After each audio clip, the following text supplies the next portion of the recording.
Welcome back, everyone, to the Casual Talk Podcast. Obviously, I'm Check That Rock, and I'm here with my boy Imanol of Mastermind Hoops. I let you know. So, if you guys stick to the end of the pod today, we're gonna start doing questions of the day for each podcast. But if you guys don't want to stick around, we do, or like don't watch the entire pod. We do have a TikTok, which is right below us. So go check out the TikTok for podcast clips and for different little videos that we do on there. So go check it Our, out. our TikTok is popping off, trust. Yeah, just we're getting there. Don't worry about it. But we're gonna save the question of the day to the end. So let's start with some NFL news. Brad Robinson, the rookie running back for the Washington Commanders, was actually shot in a home invasion a couple of days ago. He's not in any critical condition. He should be all right. But it's kind of sad to me how people really do this. I mean, like, he's a rookie, man. I mean, he's trying to make a living for himself. Just because he made the NFL doesn't really give you the right to go try and invade his home, in my opinion. Not gonna excuse it, but sometimes desperate people do desperate acts. So it does sometimes look in that situation. It's sad that because this is the first of two back-to-back athletes getting robbed at their own house. The other one was Patrick Aubameyang, who plays for FC Barcelona in Mhm. Spain. He got uh jacked in his house. He got a broken jaw as well. But this is a tragic situation. Thankfully, it's not life threatening. He isn't out for the season either, so he might come back sometime in the season. It's tragic considering that he was about to win the RB1 job at Yeah. Washington, at least all look at that point. And obviously now he's going back to square one because he got shot in the leg. So as a running back, that's not good. It's really sad because we actually had our fantasy football draft last night, and I needed a running back, like I think it was like the sixth or seventh round, and I think he would have gone a lot earlier than that. But it sucks that.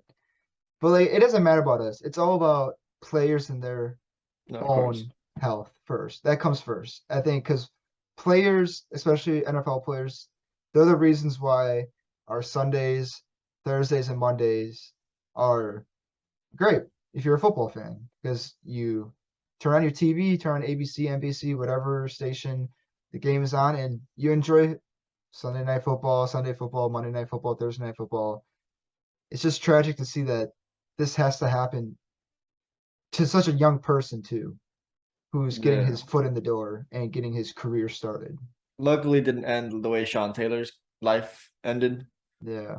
Hopefully he can come back soon, back full healthy, even better. Wish him a speedy recovery. Hopefully he comes back soon. Yeah. It's not even about fantasy football, it's just a personal thing at this point. Wish Yeah. him the best.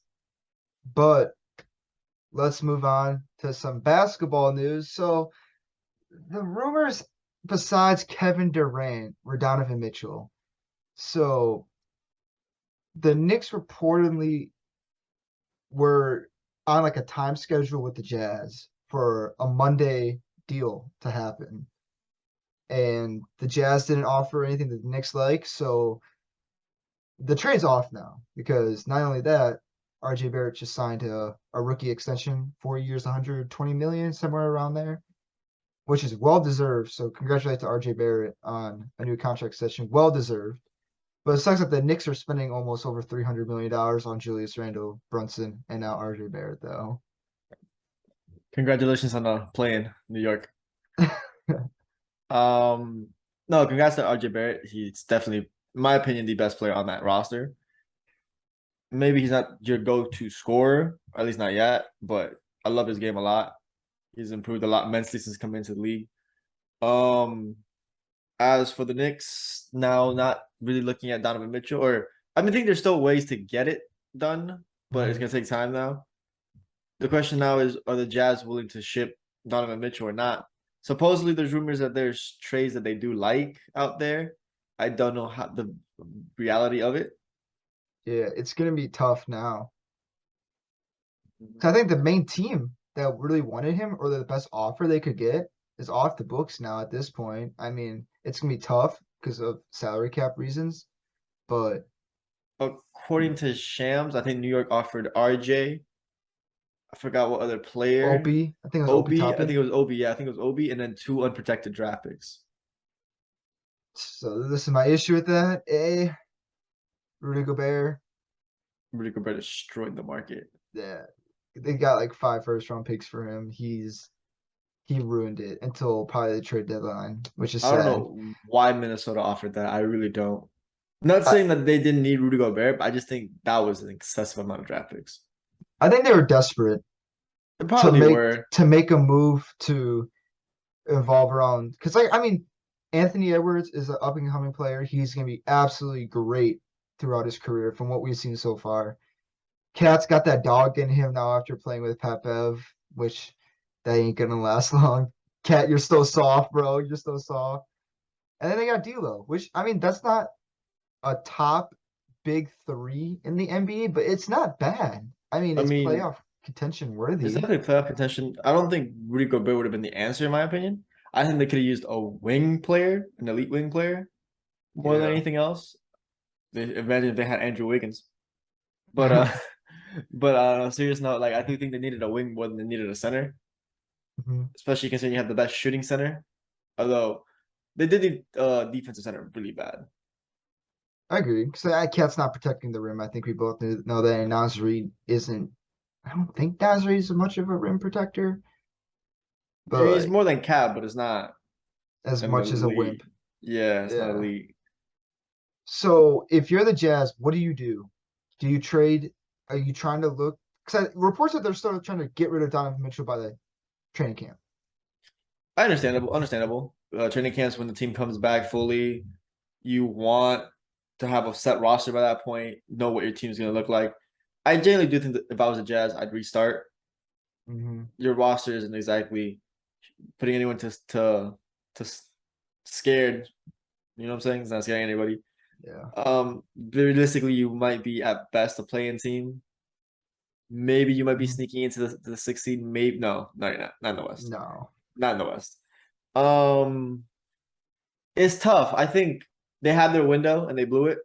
The COVID year, Yeah.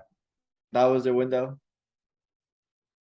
I They mean, but they lost the bubble with Jamal Murray, man. Come on, dude. Jamal Murray wasn't losing that series, even though they had a 3-1 Bobo lead. Jamal Murray was different. I mean, Yo, they almost won though. Conley's buzzer beater in game 7 no, yeah, was a rim out. So like, no, yeah, like it was a great series. mhm. That was a fun series. But my issue with the Jazz is that They blew a Conley's 3-1 lead. they blew a 3-1 lead. Conley's contract is huge. So like, what are they supposed to do in free agency? I mean, you have money I locked up. think Go the ahead. best thing you could do right now is ship Mitchell, get as much assets as you can, ship Conley, ship people like that. Bojan, Mhm. Future and Lakers soon. yeah, ship those players, get as much assets as you can, just reset. New coaching staff, new regime basically. Mhm. It's time to just reset. Who is your projected number one team now to land Donovan Mitchell? The bias in me says Miami Heat, but it's not. From Pat The Riley's Heat, they washed now. Because if this was really Pat Riley, it would have been over by now. Honestly. the issue is Pat Riley doesn't understand that draft picks are not the capital, and the Heat will happily send a draft pick for someone like Harrison Barnes instead of saving them up for an actual superstar Yep. because that's the new era, young players and draft picks. I mean, you traded Precious Achua, who could have been worth something, and this trade definitely would have fit like a glove. You sent him Mhm. for Kyle Lowry. They had to though. They wanted Lowry, They and it was had a to, sign and but trade purposes. you could have easily held on to Precious and waited for a bigger deal than Kyle Lowry. Because if you had Agreed. another year, and then all of a sudden might have Kyrie, you might have Mitchell, at least in the back pocket, you have young assets. I totally agree with you. I'm honestly stuck on what the Jazz are gonna do and who they're gonna send him to. Obviously, you said the Heat. I think that's really the only viable team right now that can go for him. But like one team I would want him to go to, I don't know if this is gonna work at all. I want to see him in Charlotte, man, with LaMelo. I think that'd be nice. Not gonna I lie, mean, but once again, they wouldn't solve their issue. They'd have even more offense, but absolutely less defense. I mean, but like, what other team is there really to choose? Like off the top of my head, there's really no team that can. Maybe he goes to OKC. Maybe I wouldn't mind that. I mean, I don't know. Okay, see, they have the draft capital. They got the players to trade, and then imagine an SGA, Mitchell, Chet Holmgren I got you. lineup. I got you. I got you with a good team. I got you with a good team right now. Okay, Toronto. okay. Who are they? Are they sending Precious Achua? Uh, Because I think they're not getting rid of Scotty Barnes, and we they're not already getting rid know of Scotty Barnes. that the I think Precious would probably have to be in the draft pick. Probably have to be in the trade. Mhm. There'd be some draft capital for sure. I think it would if I was them, Chua and Fred VanVleet are gonna be the main pieces around it. Because Yeah, I'd probably trade Van Vliet and keep Gary Trent if I could. it's sad because I think Fred VanVleet, he is a fan He's an all-star favorite. level player. He was Yeah. he was an all-star level player last year at least, Mhm. but he's very inconsistent at times. And I think we saw that during the yeah, he was a 76er big. series. The Sixers looked way better when he was off the court in the playoffs. Yeah, Yeah. the Raptors against the Sixers. My bad. Mhm. I think that's an option. I wouldn't be too scared to say Milwaukee. You get your go-to guard scorer, something that they Are never the really had. are the Jazz gonna want Chris Middleton? I don't. Are they gonna want Drew Holiday? And it's like draft capital too. I mean, like that's what it Do the all Bucks comes have down draft to. capital like that? That's true. I mean, No, I no, do. they don't. They don't because They they got don't. The Drew Holiday trade. Right, right. I mean, regardless, I do think for a trade this magnitude, you're gonna need a third team, Hmm. anyways. I do think if you can get Mitchell on the Bucks, that team gets so scary. It gets another level. Okay, so let's say if the trade goes through, obviously you're gonna send either Chris Middleton or Drew Holiday. Which, if you're the Bucks, you try and get rid of Chris Middleton, which is kind of sad to say that just because he's again a fan favorite. He was really bad last year, though. He was. I mean, granted, he was hurt. I think everyone knows if Chris Middleton didn't go down, the Bucks make it The to thing is, at least the Eastern Conference Finals. even then, Chris Middleton is very inconsistent. Yeah, and then you can match him up with Drew Holiday, who is a perimeter defender. That's nasty. That's a And then nasty you got backcourt duo. Giannis. Then you got Giannis. Arguably the best player in the NBA. Yeah, but then dude, the salary cap's gonna be all messed up at that point because Drew Holiday's I making a mean, ton. Giannis if is you're making. trying to win, the salary cap doesn't matter. That's very true. We've seen it over and time again. The salary cap does not matter when you're trying to win. Unless you're the Spurs, where everyone was taking pay cuts when Tim Duncan was making like $10 million a year in like 2013, 14 or The whatever it Spurs was. and Pat Riley are the cheapest people I've ever seen in my life. But I agree. I mean, I think Toronto and Milwaukee are great options. I think Toronto's more of a because like they were Toronto's running probably more option, yeah. because they were in the running for Kevin Durant when that was still going on. I think they have I'm not more to gonna lie to offer. you, bro. I'm not gonna lie to you. A Gary Trent, Donovan Mitchell, Scotty Barnes. Scotty Barnes, Siakam, who would be their center? Oh, No, no, no, no, no. Oh no, wait, you probably put OG in the trade as well. that is true. They Or want to trade OG. maybe do you throw in? I would say Siakam, but like no, I No, don't no, think no, no, that no, no. happens. If you're getting Mitchell, you want to keep Siakam, trust me. But we all know that Chua and probably Van Fleet are gone. And then and like we've seen what is it Honestly, Masai you could probably keep Van Vliet if you trade OG. Although I'd be salary more cap, inclined. salary cap. I mean, yeah, I mean Van Vliet's a massive contract, you're right. But ooh, But what if you we've can keep seen, if you can keep OG and have Gary Trent, dude, Donovan OG's Mitchell, OG, yeah, have Siakam. no, what's his name? Scotty Barnes at the 4 and Siakam at the 5. See, this is my issue with the Raptors. They don't have a true center. Siakam's too small. Siakam cannot play the center position. I don't think so. You may have a different opinion, but from what we've seen from Masai Ujiri is when they got Kawhi. The Raptors, they were a little iffy before the deadline, and then they traded for Marc Gasol, and then they ended up getting the second seed, and they ended up winning the championship. So if any team that would, or any general manager that would make this team work and make the necessary moves, it would be Masai Ujiri. I think he has this mentality where you get the stars and then you figure it out. Agreed. And in this situation, you get the star, you get Mitchell. Mhm. You get Mitchell, you have Scotty. You probably will keep Siakam. Siakam will probably be the center for the time being. I do agree that he is pretty small at 6'8". Mhm. But at the end of the day, Toronto likes to play small. They're not hidden about that. They like to play really small. Mhm. You have Scotty who could guard 1 through 5 anyways. Well, at least 4 through 5. 2 through 5 for the most part. Mhm. Agreed. So you're not necessarily lacking a center, a defensive center. Although you probably don't want Scotty to be your best interior defender because you want him out on the perimeter. Yeah. Okay, but think about this though. So you said this is probably gonna be a three-team deal. I think, yeah, I agree. I think for this trade to go down, it has to be a three-team deal. What happens if the Raptors sneak a center off of a third or maybe even a fourth team in that deal? I mean, I guess him another level. Yeah, I mean, he doesn't have to be a good center. I It has to think be it has to be like a JaVale McGee type player, I if the think. Raptors get the Donovan Mitchell, they become probably a top 4 team in the East. Yeah, I agree. Yeah, They become top 4, maybe even top 3. yeah. Just because there's so much defense. They're both sides are really of the basketball are complete.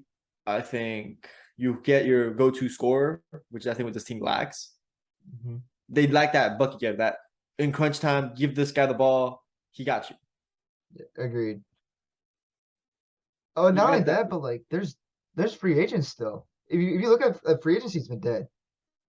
Not many people are off the board. So, and if players see Donovan Mitchell go to Toronto and they're a big man, you get your ass in the gym, bro, and you start grinding because they're gonna be looking at you. For example, I mean, I know Dwight's really old, and there are rumors that Dwight might go to Denver, which I wouldn't mind either. But imagine like a Dwight Howard or like a Boogie Cousins just So on playing like Whiteside. Hassan Whiteside, like a center that plays like 15 minutes a game. That's all you need to do. 15 minutes. You don't have to be amazing. You don't have to be great. You can't Just be play a trash. role. Play a role. Play like Dwight and JaVale. 2019 Lakers, 2019, 2020 Lakers. They won the championship. They played their role. JaVale and Dwight took the back seat in that Houston series when Houston went small with PJ Tucker at 6'7" at center. That's what they got to do. But they need a center that's big enough that they can body down low in the paint with like Joel Embiid, though. I That was think the issue. Joel Embiid was bodying the Raptors that entire series. I think Hassan Whiteside wouldn't be a bad fit in that team. Dude's an Agreed. interior defender. He showed in Utah he can set screens pretty well. Plus, if you get Donovan Mitchell, he's a former teammate. Oh yeah, and Donovan Mitchell probably gonna push for that too. Then, but Potentially. let's talk about another Jazz player or former Jazz player. So, do you remember last week Wednesday we recorded the podcast and literally like 15 minutes after Pat Bev Oh gets yeah. traded to the Lakers, bro. Let's get it. Russ and Pat Bev is a nightmare. Will it be for the opposing team or for themselves? I don't know yet. So, what do you think is gonna happen to Russ? I mean, I think I know what the Lakers should do with Russ, but like I want to Russ hear is what you staying. say. Russ is staying. Russ is staying. I think the way they set everything up, Russ is staying. At least to the beginning of the season. If he gets traded mid-season, it's a different story. But I think he's staying. Damn, I, bro. I think the But biggest losers in all this, though, the Lakers really didn't want to put THT in a trade for Kyle Lowry just to trade him for Pat Bev.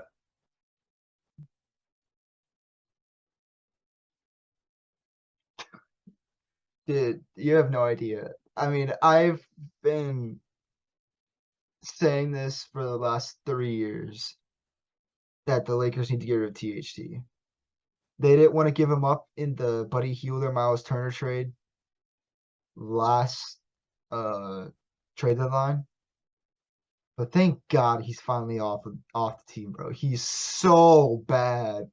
I was high on The thing him. with THT, the thing with THT was that your selling point with him was his arm span, his arm wingspan, Yeah, because he had a freakish arm wingspan, and because of it, it looked like he could do certain things well, or at least he should be on paper doing certain things well that he mhm. just never was able to do.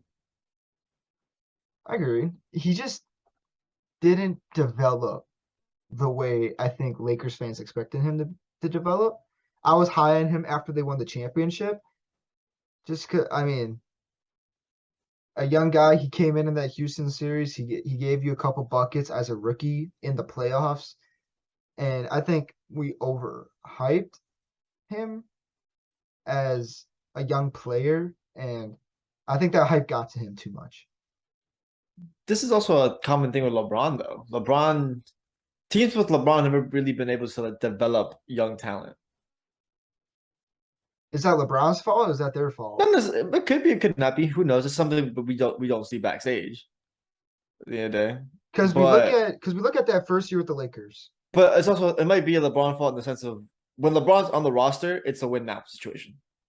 Yeah, And agreed. it doesn't give certain players the time to develop that they need because you have to win now. It's LeBron, after all. So there's one player I can disagree with you about that. I think Kyle Kuzma developed into. Granted, last year in Washington he was great. I thought Kyle Kuzma was Kyle Kuzma is also not a young player by the time LeBron came in there. Kyle Kuzma was okay. drafted at 23. Was he drafted at 20, like late 22, 22 or early 23? It was something like that, but like Yeah. he's still he was like a first, second, third year player. But he wasn't necessarily developed. It's more the fact that he played to his strengths, which is defense, defense, and he improved his shot of it. That's about it. Don't Okay, I'm gonna disagree with you. Defense was not his strong suit until around halfway through the mid-year of when they won the championship. Because I watched most of those Lakers games, and Kyle Kuzma was not that defensive guy that you're thinking he was when in the. Because if you go back and look at the bubble games, it wasn't it, dude. Kyle Kuzma was not it. Even though Kyle Kuzma was the one pushing LeBron in what game was That that? was funny when It was in the Clippers that was game. funny when he literally shoved LeBron to where he was supposed to be. But no, I thought Kyle Kuzma, he was. I wish they would have kept Brandon Ingram, but or maybe even Alonzo. That would have been nice. But I think Kyle Look, Kuzma was that one piece. Because if you think about it, you keep Lonzo. Are you getting Rondo? Are you getting Avery Bradley? I don't think so. I would have kept Lonzo. Yeah, I agree. But it happens. But okay, let's go back to Russ. So this is what I think is going to happen. Russell Westbrook, Kendrick Nunn, 2027, 2029 to the Pacers for Buddy Hield and Miles Turner. I don't think that trade happens. With At a least start not in the offseason. with a starting lineup of Patrick Beverly, Buddy Hield, LeBron, AD, and Miles Turner. That is championship worthy right there. Come on. Don't even give me that I don't, look. Don't even give me that look. I don't know about championship. I don't know about championship worthy in a conference that has a starting lineup of John Wall, who would be the shooting guard. Oh, PG, PG, Kawhi. Kawhi, Marcus Morris, and then Okay, you have Zubac. Zubac, and then you have Rocco off the bench. You have Powell off the bench. Come on. Okay, I'm gonna say one thing about the Los Angeles Clippers. As a Clippers franchise, they have 0 rings, but if you look further into it, they've won NBA championships. I mean, that's for a different time. But they're known for choking, and I think we all know that. You can say that, but it is Okay, Kawhi. John Wall, we don't know what he's gonna be like. That's number one. Look. It's not that we don't know what he looks like. We know what he needs to be. He needs to be a smarter Reggie Jackson. It's not a tall ask, okay? It's not. But It's not then a tall ask. we look at it with PG. Is he gonna stay healthy? Is Kawhi gonna stay healthy? I think that is the deciding factor of the. I think that's the deciding factor of everyone's season. But If injuries kick their ass, injuries kick their ass. But if they're healthy, they're the best roster in the NBA. not with Buddy Hield and Miles Turner on the Lakers, bro. Actually, no. Okay, that was a joke. But honestly, best team in the league. I don't know how you can't say the Brooklyn Nets. Because Kyrie, Kawhi in the playoffs is a completely different animal. okay, so you're saying that Look, Kyrie in the playoffs isn't a different man? Kevin Durant? Kyrie, I mean, if we're talking about injuries, we're talking about Kyrie. No, bro, that's Kawhi, bro. You already know Kawhi. Kawhi missed Kyrie, a Kyrie. Kyrie missed the game to fucking see his sister for her birthday. He took a whole week off. Okay, Kawhi Leonard missed 133 games. But Kawhi Leonard, when he plays in the playoffs, shows up. Kyrie has done nothing since he hit that shot against Bubble year. Cleveland. Where was Kawhi? Where was he? Game 7 against the Nuggets. He had 2 points. The one time you see him struggle was that series.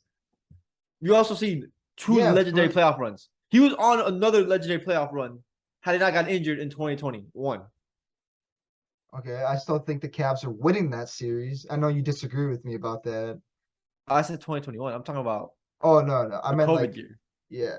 Oh no, I was thinking about the you were thinking the Spurs. The Spurs we could bring that up as well. The Spurs series. The man was locking up Curry and Kawhi simultaneously while having 27. KD and Curry simultaneously while having 27 and 8 in the first half. They were up 20. There's no way they lose that game, and I'm convinced they would have taken that series. Had Kawhi not gone down. Okay, but let's get back to the original debate. Or I shouldn't even say debate, but like how do you think this is going to work on the court with between Pat Bev and Russell Westbrook? Hands at all times. Bro, it's literally gonna be Jake Paul versus KSI all over again, bro. It's just gonna be like throwing jabs in. I mean, the Lakers desperately needed a defensive guard, and Patrick Beverley is that. It's a good fit. I do think I wish they didn't give up Stanley Johnson, because Lord knows you need the perimeter defense on the wing with Stanley Johnson. I mean, LeBron plays defense when he wants to, though. Anthony Davis. That's more in the prim though. Anthony Davis can play perimeter defense. I think we've all seen it. He plays way better in the rim, at the rim. Oh, obviously he's 6'11". Yeah, but I think that's probably where the Lakers were going to want to put him defensive wise. Agree. LeBron plays defense when he wants to play defense. Obviously, when he plays defense, he's not as bad as people say he is, but he picks and chooses. Agreed. And obviously, there's reasons for that. He wants to save his stamina for offense. Mm-hmm.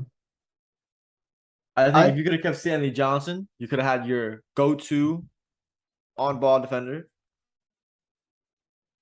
So that way LeBron can play off-ball and cut passing lanes and do LeBron stuff. And then you'd have Patrick Beverley. And that defense would have been not really nice. Now we're talking about a really nice defense there. I think the Lakers now miss a wing defender, but Patrick Beverley was a must-get. They did need a defensive player at the guard position at that bad. So this is the only way I see how this works. Russell Westbrook, swallow your pride. Come off the bench. We've been saying this for the past year. You do not work with LeBron and AD on the court. We saw it all last year. And Jeannie Buss, I don't know if you saw this tweet, but Jeannie Buss said Russell Westbrook was the most important player on the Lakers last year, which is total BS. I don't know what Jeannie Buss is saying. But Westbrook, you need to come off the bench. I think you can run with the second unit. You can be Russell Westbrook on the second unit. The thing is, there's a list of players that you would be okay with benching Russ for. I don't think Beverly is that player. No, it would be Austin Reeves, Pat Bev. Yeah, okay, people are underestimating what Austin Reeves really Austin Reeves is. isn't a bad player. He was actually really good for the Lakers last year. But He I made a don't know if lot of that's I don't know if an Austin Reeves Pat Beverly guard duo is worth benching Russell Westbrook. Because the thing is, Russell Westbrook at the end of the day can play point and can be a great playmaker when he needs to be. Sure, his scoring is not what he used to be. He's not as athletic to get to the rim anymore, and that's a big issue he has with LeBron. He doesn't fit stylistically with LeBron. Mhm. But his playmaking gives you more good than bad when it's on point and he's not causing reckless turnovers. Okay, so as like a little bit of like a sneak peek of what the bench unit would be like with Russ. So obviously it'd be Russ, and then you got Lonnie Walker. I love Lonnie Walker. I think he's a better version of what Malik Monk's gonna was last year. Even though Malik The Monk was issue an with absolute god tier last year. If you watched, good pickup last year. The but issue with that now is you are not prepared for how bad a Lonnie Walker, Russell Westbrook defensive unit looks like. but then that's why you have a Thomas Bryant in at center to protect the perimeter, a Damian Jones to protect the perimeter. I mean, these are good perimeter, like not perimeter, paint protecting bigs. Yeah, but you're gonna be killed in the mid-range game with Lonnie Walker and Russell Westbrook playing defense. Easy twos wherever they want. But let's see what happens. Maybe Russ will be gone. I mean, I know there's a lot of talk around anonymous NBA GMs are saying that there's a blockbuster 14 deal about to go down sooner or later. Well, that the Lakers, the Jazz, and a whole bunch of other teams, which I don't believe so. There's no way.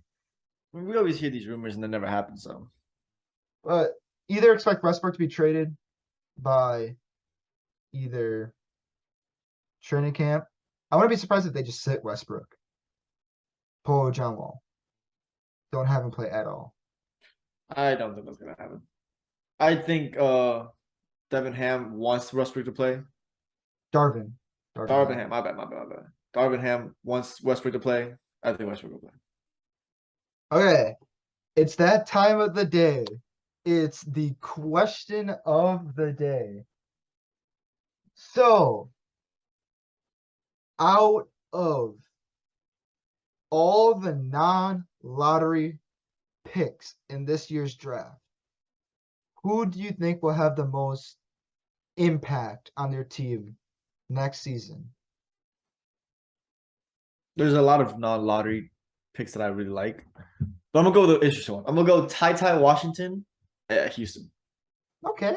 I think as much as I love Kevin Porter Jr., I don't think he's a point guard. He's not a point guard. Ty is can create and can assist, and you're gonna see players like Jabari Smith, Mhm. like Sigun, benefit from that ability. Agreed. But again, I don't. We always go back and forth about this. I think Jalen Green is a point guard. I think Jalen Green is gonna be made ball handler, but He's more of a two. like continue.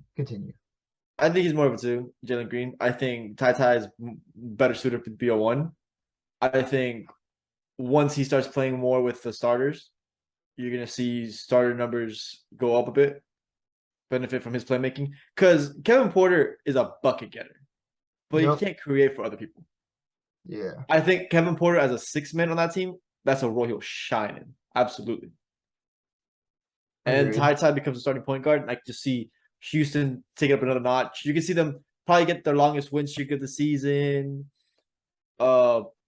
Look like a decent team at points. I don't think they're a playing team yet. I do love the roster, but they're not a playing team yet. I think Ty Washington and Houston's a shout. It's a really good shout.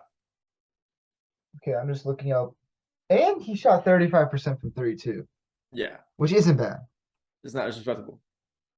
Okay, so I got two guys. I'm gonna stick in La La Land with the Lakers. I'm going Max Christie. Off just the base fact that the Lakers need shooting badly. And Max Christie shot, let me double check right here. He shot 32% from three as a freshman in college. And he struggled a little bit during summer league, but he started to kick it up a little bit towards the end, like just a little bit. So I think he's gonna bring another shooter that the Lakers are gonna need in the lineup, especially if LeBron ain't shooting well. Anthony Davis, Patrick Beverly, and just players like that. All right. Couple other names I kind of want to bring up. AJ Griffin in Atlanta. I think Atlanta could definitely benefit from another wing shooter. Uh, Patrick Baldwin in Golden State. Another big, I think, added to that rotation. Patrick Baldwin's nice. Wisconsin native. Patrick Baldwin is nice. I think that's a good fit there as well. Jaden Hardy in Dallas, I think, can be a decent replacement for Jalen Brunson towards the end of the season. I think he's a bucket. His field goal percentages in the G League aren't the best, but I think he's a bucket. Give him a chance. Kenny Chandler could be a really respectable backup for Ja Morant. I'd give him a shout. If he stayed healthy, I would have loved EJ Liddell in New Orleans. I think that would have been a good pickup, but obviously he's out for the season. Yeah, with the ACL tear. I think yeah, hopefully, wish him the best. Hopefully, he comes back stronger. I think those are the names I wanted to bring up. So I have one more guy, and this dude barely missed the lottery by one pick. And I think if anyone was really looking at mock drafts and all of this and where right fit players are gonna be, I think the Hornets got god darn lucky with this pick that he was still here. I'm gonna go with Mark Williams because if you look at the Hornets, can you name me their centers the last how many years? Montrezl Harrell was last year's center. Mason Plumlee. And then you look at their, like how you said about the Hornets, no perimeter defense at all on that roster. So if you don't have a good perimeter defender, who are you going to need? A good rim protector. That's Mark Williams. When he averaged pretty much 3 blocks a game last year in college, which is absolutely insane. I mean, like, Chet Holmgren averaged what, 4 or 5 or some crazy stats like that. But, like, I think Mark Williams is easily going to have the biggest impact out of any non-lottery picked players in this year's draft. I do like him a lot in Charlotte. I mean, like, he's not going to give you the points. I mean, obviously he's going to get the lobs from LaMelo, the dump offs from guards slashing and all of that. His freshman year at Duke, he shot at the free throw line 53%, pretty much 54. Awful. That's not going to fit in the NBA.